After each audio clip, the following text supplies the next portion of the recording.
وأقول صدق الله العظيم।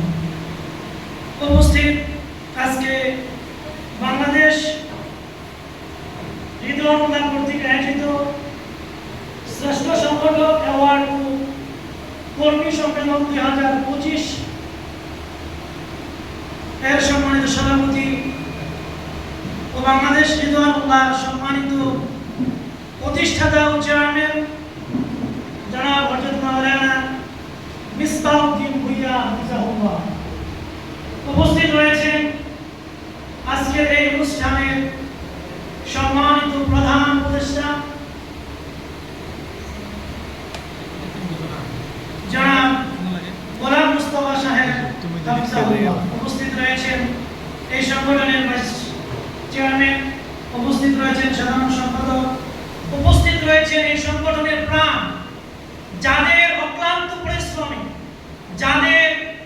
অক্লান্ত পরিশ্রমের কারণে, যাদের অবদানের কারণে এই সংগঠন 2017 সাল থেকে আজকে 2025 সাল পর্যন্ত সারা বাংলাদেশে মানুষের দুয়ারে দুয়ারে, মানুষের ঘরে ঘরে পৌঁছে দিয়েছে। আমাদের সবার প্রিয় এবং আমাদের সবার অন্তরের মানুষ হচ্ছেন আমাদের এই কর্মী, যারা আপনারা বলেন আলহামদুলিল্লাহ, আপনারা হচ্ছেন আমাদের প্রাণ। এই জন্য আপনাদেরকে আজকে এই অনুষ্ঠানের পক্ষ থেকে গভীরভাবে আমি শুভেচ্ছা জানাচ্ছি এবং আপনাদেরকে আমি ধন্যবাদ জানাচ্ছি। আপনারা স্বতঃস্ফূর্তভাবে নিজেদের অর্থ খরচ করে, নিজেরা সময় ব্যয় করে আজকে আমাদের এই অনুষ্ঠানকে সাফল্যমণ্ডিত করেছেন। এই জন্য আপনাদেরকে অন্তরস্থল থেকে ধন্যবাদ জ্ঞাপন করছি। আল্লাহ পাক রব্বুল আলামিন আপনাদেরকে, আমাদের সকলকে দুনিয়া এবং আখিরাতে কল্যাণ নসিব করেন, সকলে বলেন আমিন। সম্মানিত উপস্থিতি, আজকের এই অনুষ্ঠান শুধুমাত্র একটি অ্যাওয়ার্ড বা কর্মী সম্মেলন নয়, বরঞ্চ আজকের এই অনুষ্ঠানটি আমার কাছে মনে হয় আমাদের এই সংগঠনের যারা দায়িত্বরত আছেন, যারা কমিটিতে আছেন, বিশেষ করে যারা আমাদের সহকর্মী যারা আছেন, আপনাদের আমাদের মধ্যে একটা হৃদয়ের বন্ধন আজকে হয়েছে। ঠিক কিনা বলেন? কিসের বন্ধন হয়েছে? হৃদয়ের বন্ধন হয়েছে। এই আমরা এখানে উপস্থিত হয়েছি, দেখা যায় কারো বাড়ি নবীনগর, কারো বাড়ি মুরাদনগর, কারো বাড়ি বিভিন্ন জেলায়, বিভিন্ন থানায়, কিন্তু আমরা একসাথে হতে পারি না। এই সুযোগ আমাদের হয় না। এই জন্য আমাদের সম্মানিত চেয়ারম্যান মহোদয়কে অন্তরস্থল থেকে ধন্যবাদ জ্ঞাপন করছি যে উনি আমাদেরকে আজকে এখানে উপস্থিত হয়ে আমাদের মধ্যে হৃদয়ের এবং অন্তরের একটা ভাব আদান প্রদান করা, আমাদেরকে একসাথে বসা, এক টেবিলে বসা, একসাথে আমাদের সুখে দুঃখের কথাগুলি বলার এবং শোনার যে তৌফিক দিয়েছেন, এই জন্য চেয়ারম্যান মহোদয়কে অন্তরস্থল থেকে ধন্যবাদ জ্ঞাপন করছি। সম্মানিত উপস্থিতি, আমরা এই সংগঠন যখন থেকে শুরু করেছি আমাদের চেয়ারম্যান মহোদয়, তখন থেকে এই সংগঠনের একটি মূল উদ্দেশ্য এবং রয়েছে। এই মূল উদ্দেশ্যটা কি? এই মূল উদ্দেশ্যটা হচ্ছে এই সংগঠনের নামের মধ্যেই সেটা রয়েছে। রিদওয়ান শব্দের অর্থ হচ্ছে সন্তুষ্টি, রিদওয়ানুল্লাহ শব্দের অর্থ হচ্ছে আল্লাহ সন্তুষ্টি। তাহলে আমাদের এই সংগঠনের নামের মধ্যে আমাদের লক্ষ্য এবং উদ্দেশ্য স্পষ্ট দেওয়া আছে।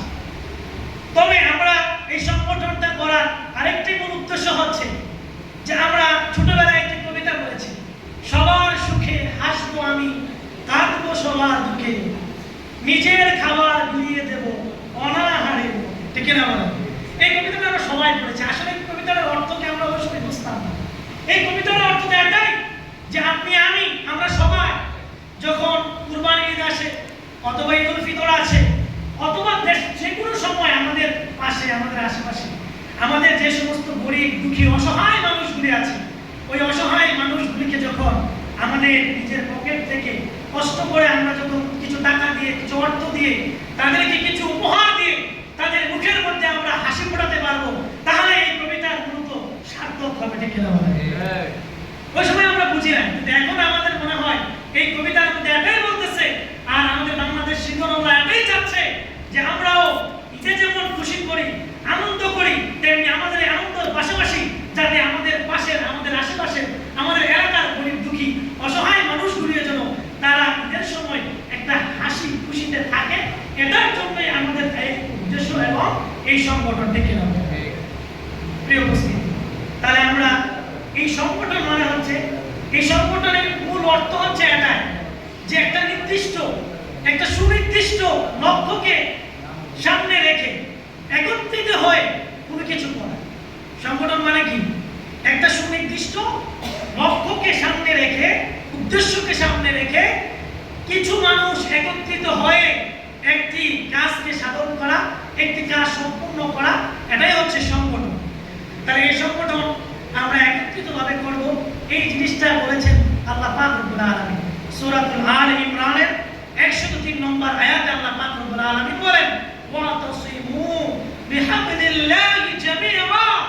এই দুনিয়ার মানুষেরা শুনো, তোমরা আল্লাহর রজ্জুকে, তোমরা আল্লাহর রজ্জুকে, আল্লাহর রশিকে তোমরা শক্তভাবে একত্রিতভাবে আঁকড়িয়ে ধরো, ওয়ালা তাফাররাকু, তোমরা বিচ্ছিন্ন হও না, আলাদা হও না। তাহলে একত্রিত হয়ে কাজ করার কথা কে বলেছেন? আল্লাহ। বলেন না, কে বলেছেন? আল্লাহ বলেছেন। তাহলে আমরা এই সংগঠন যে করি, এই সংগঠনে একত্রিত হয়ে যে কাজ করি, এটা কি আমাদের ব্যক্তিগত কথা, আমাদের চেয়ারম্যান মহোদয়ের কথা, আমাদের স্যারের কথা, আমাদের অ্যাডভোকেট সাহেবের কথা, আমি অর্থ সম্পাদকের কথা না, এটা হচ্ছে আমার রব্বুল ইজ্জতের কথা, ঠিক কিনা বলেন? তাহলে আমরা এখানে সংগঠন করি কার? কার সন্তুষ্টির জন্য? তার আদেশে। এই নির্দেশনাগুলি দিয়েছেন আল্লাহ। এই জন্য আমরা